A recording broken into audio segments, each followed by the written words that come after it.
노회찬 원내대표 나오셨습니다. 안녕하십니까? 네, 안녕하십니까? 예. 저희가 이제 1주년 공개 방송을 계획하고 있거든요. 네, 언제죠? 그게 이제 9월 20 며칠인데 26일인가 그렇습니다. 네. 예. 저희가 이제 공개 방송을 할 때, 노회찬 대표님이 나오셔서 첼로를 연주할 거라고 저희 작가들이 다 굳게 믿고 있습니다. 제가 얘기했죠, 그때. 예. 하겠다고. 우리 김호준 공장장께서 네. 정의당 입당하면 제가. 자, 그럼 하루 입당했다가 탈당하겠습니다. 예. 그럼 제가 한마디만 켜겠습니다. 뭐 이런 거 있잖아요. 자, 말씀을 이렇게 하시면 아마 맹렬히 연습에 들어가실 거예요. 기대해 주시고요. 또 사건이 많습니다. 일단 이재용 삼성전자 부회장 징역 5년 선고되는 것에 대해서 이제 이건 이제 미국이면 24년 선고됐을 것이다. 이렇게 말씀하셨잖아요. 예. 사실 미국 양형 기준 매뉴얼이라고 아주 이제 정교하게 짜여진 게 있습니다. 아, 그걸 직접 보시고 하신 말씀이에요? 예, 그렇습니다. 이게 따르면은 네. 일단은 뇌물죄만 네. 뇌물 플러스 횡령인데 뇌물죄만 놓고 보자면은 특검이 기소한 거는 모든 뇌물의 총액이 443억이었다. 예. K스포츠 미르까지 합해서. 네. 그래서 특검 주장이 받아들여진 걸 기준으로 하면은 최소 24년 4개월이고요. 최소? 예, 최소. 왜냐하면 이 경우에도 이제 양형에 따라서 최장 30년 5개월까지 받을 수 있습니다. 근데 특검 주장 중에서 이제 K스포츠 미르는 안 빠지고. 받아들여지고 예. 승마 부분만 이렇게 77억만 인정됐잖아요. 네. 그 재판부의 주장. 예. 에 따르더라도 미국 같은 경우는 이게 최소 15년 예. 그리고 최장 19년. 최소가 15년이라는 예. 거예요. 근데 이게 다 횡령을 빼고 뇌물만 가지고 따진 거고요. 횡령까지 보태게 되면 여기서 더 늘어나겠죠. 뭐 9개월로 재산 도피하는 것도 빠진 거군요. 그렇습니다. 예, 그것도 빠진 거죠. 네. 그러니까 뭐 20몇 년 최소 20몇 년 선고되었을 것이다. 그러니까 어찌 보면 이거는 뭐 판사 재량보다도 한국의 법률 자체가 이런 범죄들에 대해서 이런 반사회적 이 범죄들에 대해서 관대하게 지금 법이 되어 있기 때문에 그렇습니다. 그러니까 이 재벌들에게 한국 사회가 좋은 사회죠. 한국의 법이 대표님에게는 굉장히 가혹했던 것은 제가 기억하고 있습니다. 법도 가혹했고 그다음에 이제 법을 또 잘못 제가 볼 때는 아마 그것도 청와대에서 이게 논의를 하지 않았나. 그렇겠죠. 예. 국회의원직을 상실하셨잖아요. 예. 그러니까 그게 아마 그런 이제 청와대 비서실 회의 같은 데서 그래서 저는 그거 한번 좀 들여다보고 싶어요. 이번에 청와대에서 발견된 그 파일. 예, 본인 그 시기가 제가 대법원에서 판결받던 그 시기에 해당되더라고. 그러고 보니 삼성과 대단한 악연이 삼성 엑스파일을 이제 공개하셔가지고 통신비밀보호법인가요? 예. 뜬금없이 적용당해서 그 직을 상실하셨죠. 국회의원 진짜 어렵게 됐는데. 근데 이번에 이재용 재판에서 제가 하나 꼭 지적하고 싶은 건 뭔가 하면은 이 감형을 굉장히 많이 했어요, 사실은. 그러니까 뇌물죄의 적용을 갖다가 최소화한 것도 K스포츠 미를 뺀 것도 문제지만은 이제 나머지를 놓고 보더라도 최소 형량만 이 감형을 많이 했는데 감형 사유 중에서 기가 막힌 게 이 대표적인 게 국민연금에게 압박을 가해가지고 제일모직과 그 삼성물산을 합병시킨 거잖아요. 이 행위가 유죄 판결을 받았는데 감형 사유가 뭔가 하면은 그러나 이 행위가 이걸 통해서 이제 삼성의 승계 작업, 증여권 승계 구도를 이제 만들어낸 이 범법 행위가 이재용 개인의 이익만이 아니라 계열사의 이익에도 기여했으므로 감형한다 이래 돼 있어요. 계열사의 이익은 이재용의 이익이 아닌가요? 그렇죠. 그럼 예를 들면은 도둑이 돈을 훔쳤는데 그 돈을 가지고 생활비로 내놨다 일부를. 그러면 도둑 개인만이 아니라 가정의 이익에도 기여하였으므로 감형한다.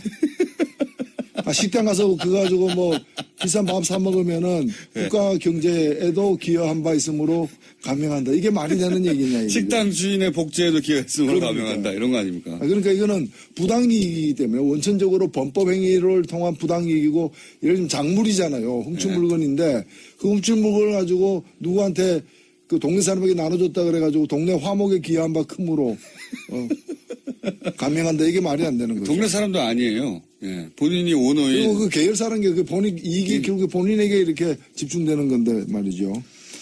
자, 그 대목에 대한 지적 굉장히 많은데 또 하셨고 이렇게 되면 이재용 부회장에게는 물론 뭐 이재용 부회장에게 너무 과한 징역이 선고됐다고 하는 측도 있긴 합니다만 이재용 부회장이 말씀하신 대로 그렇게 많이 감형을 받았다면 반면에 어쨌든 뇌물죄는 적용이 됐기 때문에 박근혜 전 대통령 재판에는 아주 불리하게 작용할 수 있다.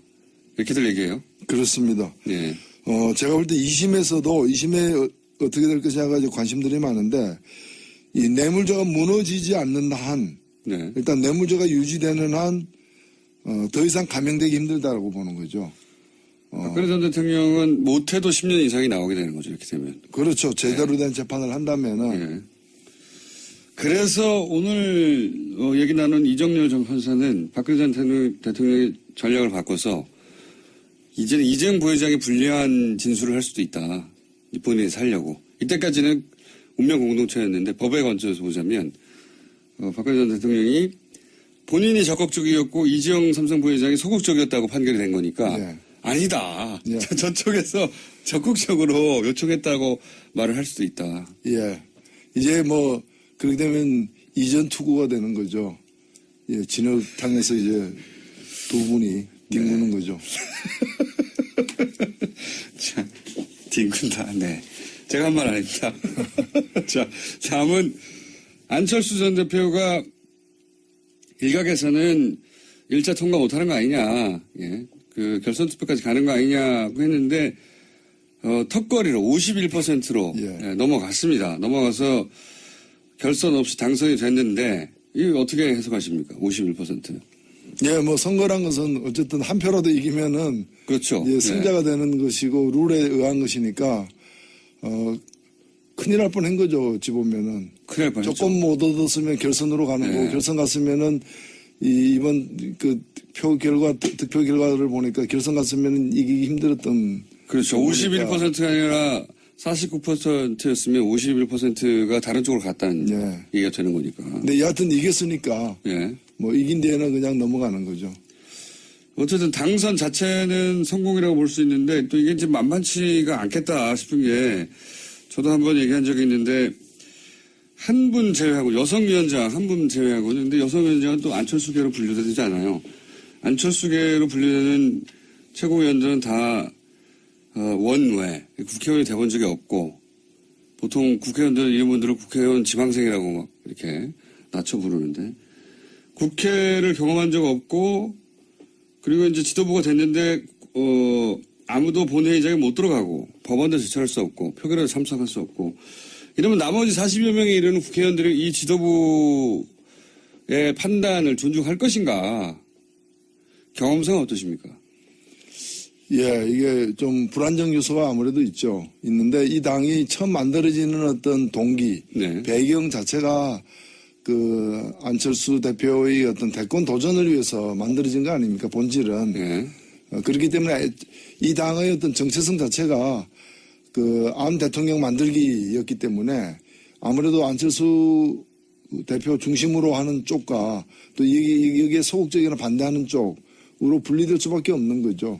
그래서 지도부와 현역 의원들이 분리된 셈이 됐어요. 지금은. 사실은 그 지도부도 이제 안철수 1, 안철수 2, 안철수 3 이렇게 되는 거기 때문에 네. 다 이제 여러 세력들이 연합으로서의 한 또 주류를 형성하고 있는 게 아니고 네. 그냥 안철수로 대표되는 이제 구심력 있는 그런 세력이라고 봐야죠. 최고위원들은 이렇게 되면 사실 안철수 전 대표의 뜻에 누구도 거스릴 생각도 없고 거스릴 수도 없고 그러니까 안철수 최고위원들은 있지만 안철수 대표 혼자 있다고 봐야 되는 거죠. 그렇죠. 안철수 친정 체제고 네.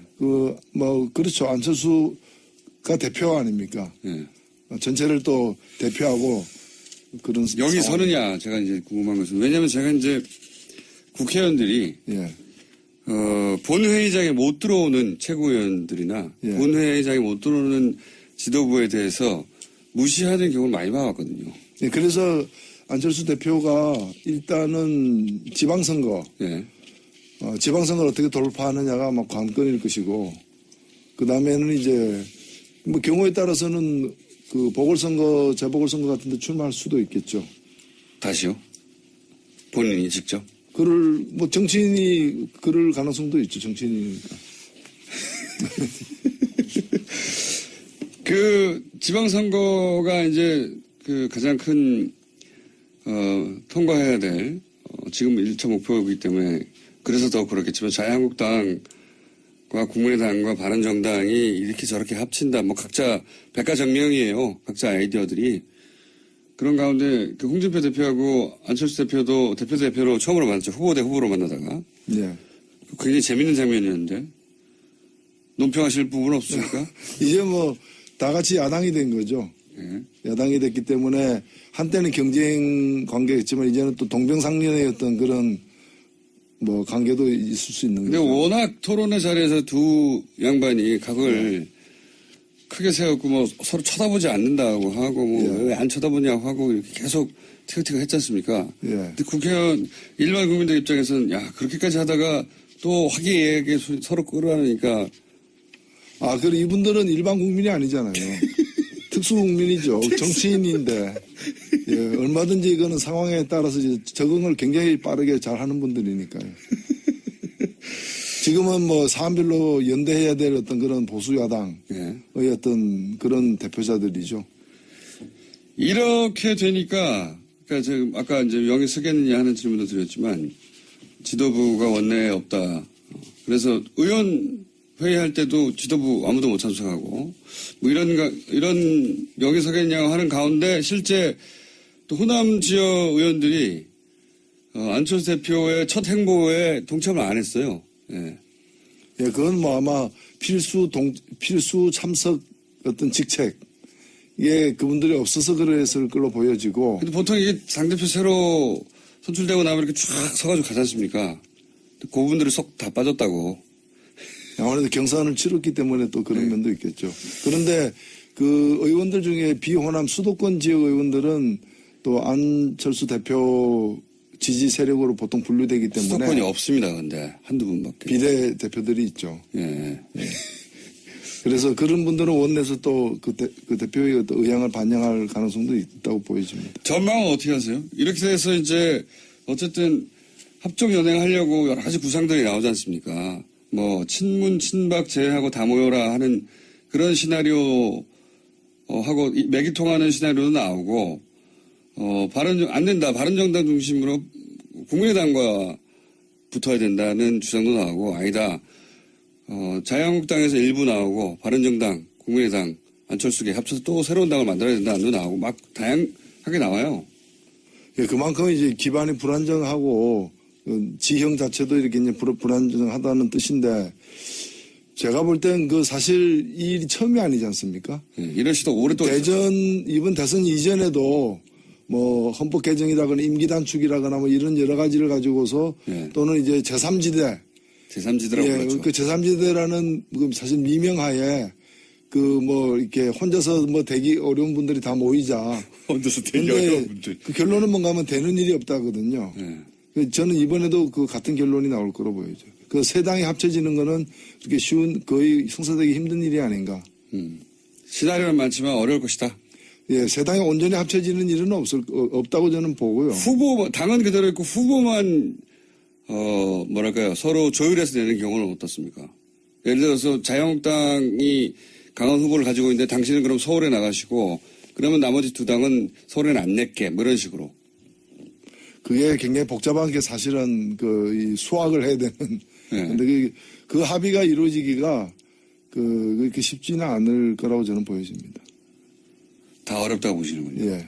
해보신 경험에 의하면 과거에. 아니 그러면은 서울에 자유한국당 나가고 그럼 경기도는 이제 바른당 나가고 어차피 뭐, 지사가 있으니까 그런 식으로. 그러면 부산에 그럼 국민의당 나간다는 얘기는 국민의당 입장에서는 아무것도 하지 말란 얘기 같은 합의죠. 그래서 국민의당의 안철수 대표가 나가야 된다고 박지원 전 대표가 주장하는 것 같기도 하고요. 그렇게 서로 역할 분담을 하기 위해서. 예. 그게 가능하겠습니까? 그거는 거의 뭐 괌 포위사기라는 게 아니라 괌 한복판에 그 핵폭탄 터뜨리는 것으로 받아들여질 텐데. 가능하기 어려울 것이다. 예, 이거 예전에 사실은 지금의 민주당이 야당 시절에 뭐 정의당이나 진보정당과 그 야당 후보 단일화 뭐 이런 노력 일환으로 많이 시도했다가 그렇게 성공적이지 않았던 과거가 있죠. 예, 뭐 그때하고 좀 경우의 차이는 있다고 보여지는데, 예를 들면 합당 같은 것도 잘 안 되지 않습니까? 그 쉬운 일이 아니지 않습니까? 물론 지금 유일하게 가능성이 있는 것이 자유한국당과 바른정당의 예. 어떤 특정한 어떤 뭐 박근혜 전 대통령 제거라거나 여러 가지 특정한 어떤 상황이 창출되게 될 때 그중에 또뭐 일부 내지 다수가 이제 흔들리거나 하는 상황은 올 수 있으리라 보여지는데 그 이외에 이 세 당이 함께 움직이는 지형의 변화는 다들 이제 자기중심적으로 생각하고 예. 자기들이 다른 당은 나아지지 않겠지만 우리는 앞으로 남은 기간 동안 나아질 수 있다. 뭐 이런 생각들을 다들 하고 있는 상황이어서 나아질 가능성이 없다는 게 확인되는 시점까지는 별로 안 움직일 것 같고 그 움직이는 시점은 다음 총선 직전 정도가 되지 않을까 싶기 때문에 3년 정도 남았다. 예. 말하자면. 예. 남았기 때문에 그렇잖아요. 다시 도전해보고 싶은 생각들이 이제 다시 있는 거죠.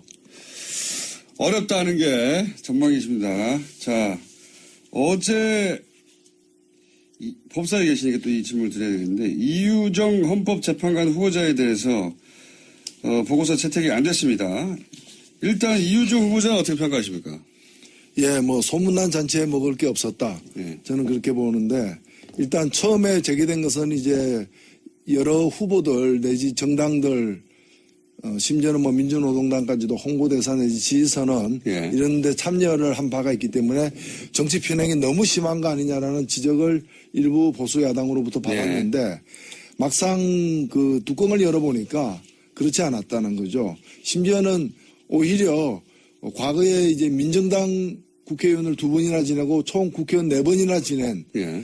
대구 출신의 한병채 예. 헌법재판관 같은 경우에는 85년 선거에서 민정당에 낙선하고 민정당 후보로 나가서 선거 낙선하고 3년 후에 헌법재판관이 됐어요. 뭐 그건 평민당 출신도 이제 그런 분이 계셨고 그래서 국회의원을 아예 했던 분들도 나왔다. 예, 예. 당적을 가졌던 분들도 나왔는데 제가 이유정 이 후보자에게 당적 가진 적 있냐 하니까 없다 그런 거예요. 그리고 수백 명이 이렇게 그 지지하는 그런 어떤 선언에 소수 약자들을 대변하는 정치 세력이기 때문에 이름을 올렸다. 뭐 이런 정도 가지고 정치 편향이 있다고 볼 수 없는 것이고요. 그다음에 경제적으로 뭐 몇 가지 흠이 있는 거 아니냐 했는데 다 소소한 뭐 딸에게 유학 비용으로 송금한 것이 딸이 이제 뭐 갑자기 이런 일 당하니까 계좌 하나를 갖다가 이제 신고를 덜 하고 나중에 신고한. 근데 이 액수가 다 뭐 증여세를 갖다가 내지 않기 위한 어떤 불법 증여나 이런 흔적을 찾기 힘들었기 때문에 문제가 없는 거고 유일하게 남은 게 한 4년 동안에 주식 투자해서 10억 벌었다는 건데. 그런 실력도 있습니까? 예. 예, 그게 이제 국내 경제 사정에 왜 계속 그쪽으로 안 하고 이쪽으로 왔느냐 뭐 이런 질문이 왜는 법회처럼 안 하고 왜 또 헌법재판관 되려고 하느냐. 근데 뭐 그런 얘기 할 수는 있지만 거기에 불법이 없는 한. 예, 그렇죠. 그러니까 이게 지금 뭐 보고서 채택을 안 했는데 보면 이게 다 법사위인데 그래도 기본적으로 우리가 무죄 추정의 원칙이라는 게 있잖아요. 증거가 나오기 전까지는 무죄로 추정을 해야 되고 또 판결이 내려지기 전까지도 그래야 되는데 여기는 보면 유죄 추정의 원칙이에요. 아니라는 게 확실시 않은 다음에는 무조건 유죄로 추정하겠다. 그게 당신은 안 된다.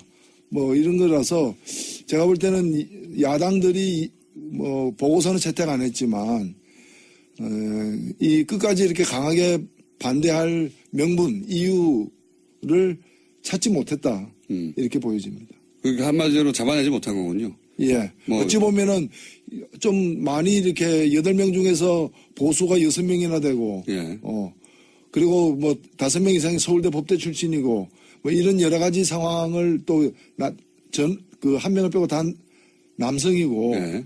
뭐 이런 걸 볼 때 오히려 균형을 잡아줄 적절한 이 인선이었다. 저는 그렇게 생각됩니다. 그런데 채택이 되긴 될까요? 지난 경험을 보면 이게 이제 대중적으로 이슈가 되면 어떻게든지 길게 끌고 가고 사람들이 관심이 없으면 금방 통과되더라고요. 근데 일단은 이거는 뭐 대통령이 그냥 임명해도 되는 경우이기 때문에 그렇긴 합니다. 예, 뭐 그렇기 때문에 며칠 기다릴 것 같아요. 근데 김희수 헌법재판관 그 문제가 더 먼저 네. 이제 표결에 오르지 않겠는가. 아직도 벌써 거의 두 달째 그냥 공전하고 있는데. 그리고 이 자리에서 이 발언도 화제가 됐습니다. 친박계죠. 예. 오선이라는 정가윤 의원이 문재인 대통령이 헌법을 지속적으로 위반해서 탄핵해야 한다고 주장을 해가지고 또 크게 화제가 됐어요. 어떻게 보십니까? 그 자리에 계셨는데.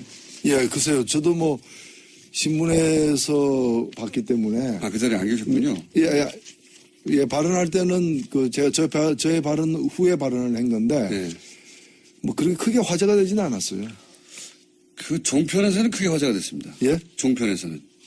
그거는 화제라기보다는 화제를 일으킨 거죠. 불을 질른 거죠. 뭐.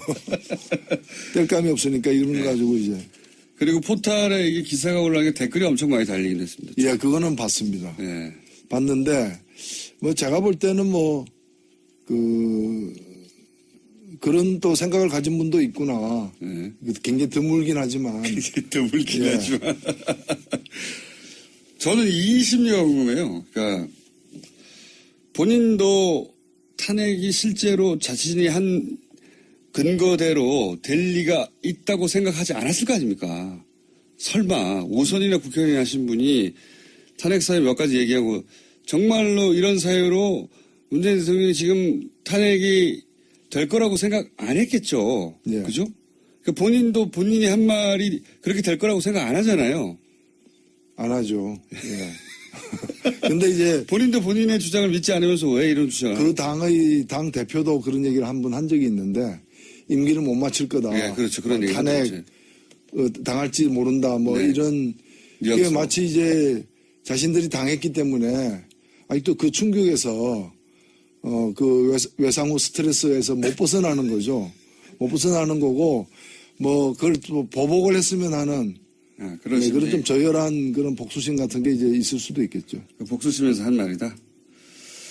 자, 오늘은 그러면 잔잔하게 진행되고 있는데, 예, 한 가지 마지막으로 더 여쭤보고 끝내겠습니다. 서울시장이 안 나가시나요? 저는 지금 창원 시민이자 경남 도민인데, 예의가 아니죠. 서울시장은 어떻게 전망하십니까? 서울시장. 박원순 서울시장은 아무래도 다시 나올 것 같고, 서울시장은 어떻게 각축이 이루어질까요? 글쎄요, 지금으로서는 뭐, 어찌될지 모르죠, 솔직히. 그렇긴 하죠. 예. 워낙에 이제, 변수들이 있기 때문에, 네. 좀 연말 가야 아는 게 아닌가. 지금으로서는 모른다. 본인들도 아마 그렇게 얘기를 다 하시는 것 같고. 정의당에서도 후보를 낼 거죠? 당연히 내야 되겠죠. 예, 예. 당연히 내야 될 텐데. 예. 누가 나옵니까? 그것도 사실은 굉장히 이제 변수가 많죠. 자유한국당에서 누가 나올까요? 글쎄요, 뭐 나오려고 하는 분이 있나요?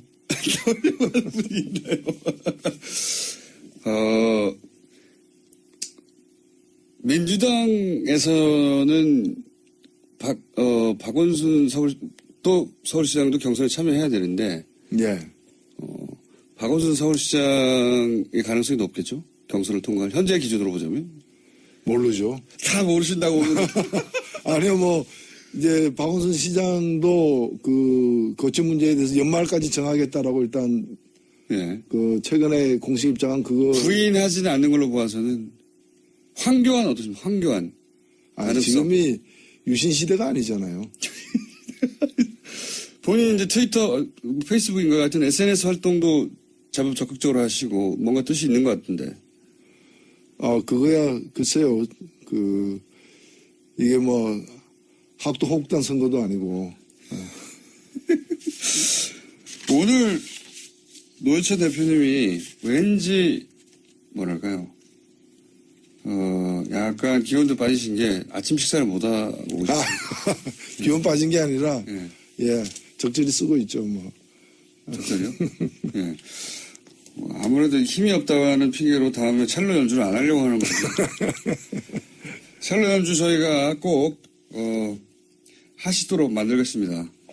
입당하십시오.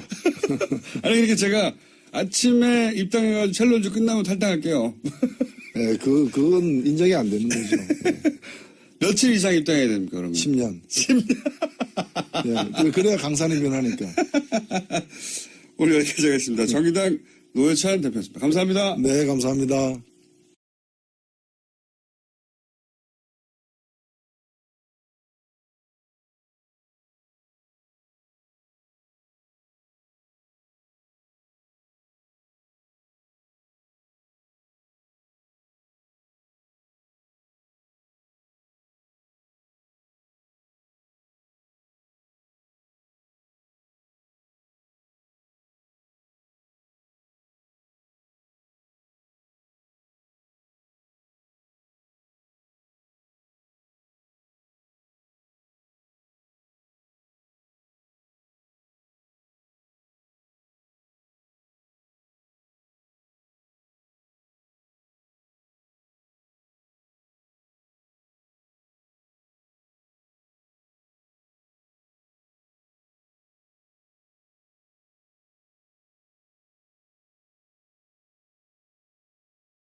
뒹구는 거죠.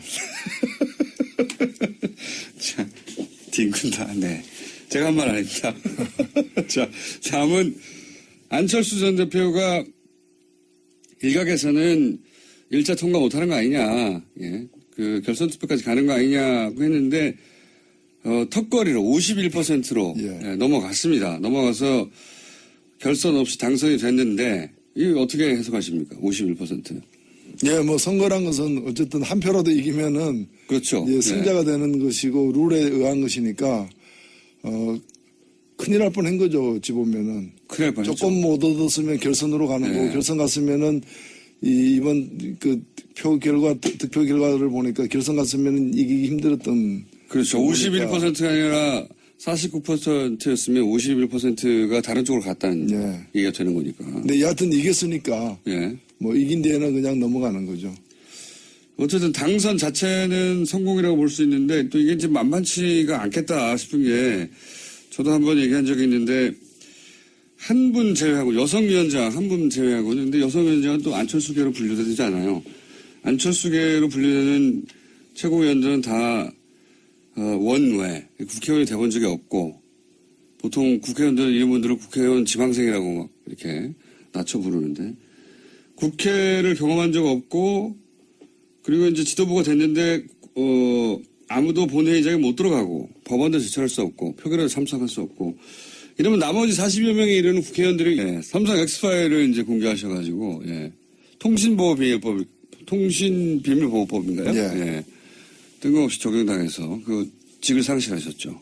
국회의원 진짜 어렵게 됐는데.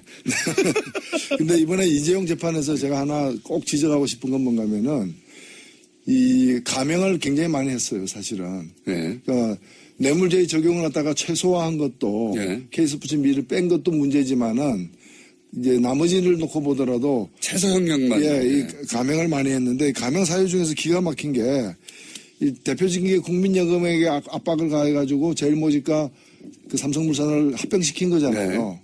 이 행위가 유죄 판결을 받았는데 감형 사유가 뭔가면은 그러나 이 행위가 이걸 통해서 이제 삼성의 승계 작업.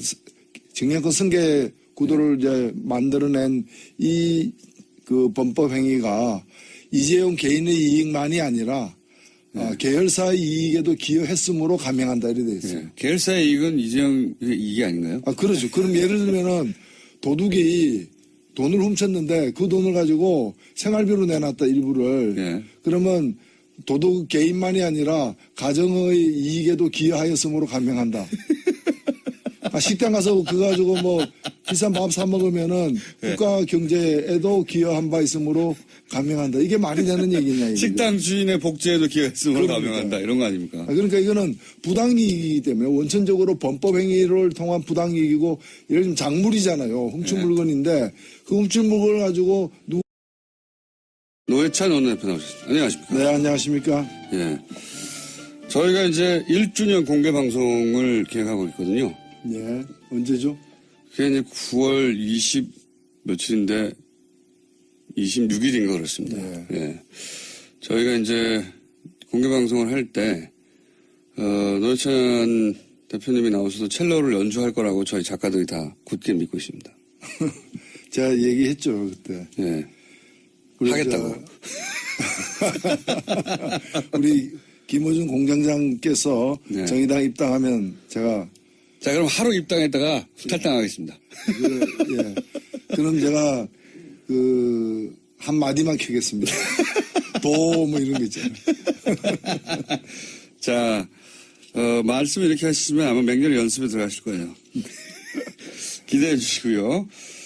또 사건이 많습니다. 일단 이재용 삼성전자 부회장 징역 5년 선고된 것에 대해서 이건 이제 미국이면 24년 선고됐을 것이다. 이렇게 말씀하셨잖아요. 사실 미국 양형 기준 매뉴얼이라고 아주 이제 정교하게 짜여진 게 있습니다. 그걸 직접 보시고 하신 말씀이죠? 예, 그렇습니다. 이에 따르면은 일단은 뇌물죄만 뇌물 플러스 횡령인데 뇌물죄만 놓고 보자면은 특검이 기소한 거는 모든 뇌물의 총액이 443억이었다. K스포츠 미르까지 합해서. 그래서 특검 주장이 받아들여진 걸 기준으로 하면은 최소 24년 4개월이고요. 최소? 예, 최소. 왜냐하면 이 경우에도 이제 양형한테 동네 사람에게 나눠줬다 그래가지고 동네 화목에 기여한 바 크므로 감형한다. 이게 말이 안 되는 거죠. 동네 사람도 아니에요. 예. 본인이 오너인. 그리고 계열사라는 게 본인 이익이 결국에 본인에게 이렇게 집중되는 건데 말이죠. 자, 그 대목에 대한 지적 굉장히 많은데 또 하셨고, 이렇게 되면 이재용 부회장에게는, 물론 이재용 부회장에게 너무 과한, 징역이 선고됐다고 하는 측도 있긴 합니다만, 이재용 부회장이 말씀하신 대로, 그렇게 많이 감형을 받았다면, 반면에, 어쨌든 뇌물죄는 적용이 됐기 때문에 박근혜 전 대통령 재판에는 아주 불리하게 적용할 수 있다. 이렇게들 얘기해요. 그렇습니다. 예. 제가 볼 때 2심에 어떻게 될 것이냐가 관심들이 많은데, 이 뇌물죄가 무너지지 않는 한, 일단 뇌물죄가 유지되는 한, 더 이상 감형되기 힘들다라고 보는 거죠. 박근혜 전 대통령은 못해도 10년 이상이 나오게 되는 거죠, 이렇게 되면. 그렇죠. 제대로 된 재판을 한다면은. 그래서 오늘 얘기 나눈 이정렬 전 판사는 박근혜 전 대통령의 전략을 바꿔서 이제는 이재용 부회장이 불리한 진술을 할 수도 있다. 본인이 살려고. 이때까지는 운명 공동체였는데 법에 건져서 보자면 박근혜 전 대통령이 본인이 적극적이었고 이재용 삼성 부회장이 소극적이었다고 판결이 된 거니까 아니다. 저쪽에서 적극적으로 요청했다고 말을 할 수도 있다. 예. 이제 그렇게 되면 이전 투구가 되는 거죠. 예, 진흙탕에서 이제 두 분이. 에 따라서 최장 30년 5개월까지 받을 수 있습니다. 근데 특검 주장 중에서 이제 K스포츠 미르는 안 받아들여지고 승마 부분만 이렇게 77억만 인정됐잖아요. 재판부의 주장에 따르더라도 미국 같은 경우는 이게 최소 15년 그리고 최장 19년. 최소가 15년이라는 예. 근데 이게 다 횡령을 빼고 뇌물만 가지고 따진 거고요. 횡령까지 보태게 되면 여기서 더 늘어나겠죠. 9개월로 재산 도피하는 것도 빠진 거고요. 그렇습니다. 예, 그것도 빠진 거죠. 그러니까 20몇 년 최소 20몇 년 선고되었을 것이다. 그러니까 어찌 보면 이거는 판사 재량보다도 한국의 법률 자체가 이런 범죄들에 대해서 이런 관대하다. 반사회적 이 범죄들에 대해서 관대하게 지금 법이 되어 있기 때문에 그렇습니다. 그러니까 이 재벌들에게 한국 사회가 좋은 사회죠. 한국의 법이 대표님에게는 굉장히 가혹했던 것은 제가 기억하고 있습니다. 법도 가오겠고 그다음에 이제 법을 또 잘못 제가 볼 때는 아마 그것도 청와대에서 예. 이게 논의를 하지 않았나. 그렇겠죠. 예. 국회의원직을 상실하셨잖아요. 예. 그러니까 그게 아마 그런 이제 청와대 비서실 회의 같은 데서 그래서 저는 그거 한번 좀 들여다보고 싶어요. 이번에 청와대에서 발견된 그 파일. 예, 본인 그 시기가 제가 대법원에서 판결 받던 그 시기에 해당되더라고. 그러고 보니 삼성과 대단한 악연이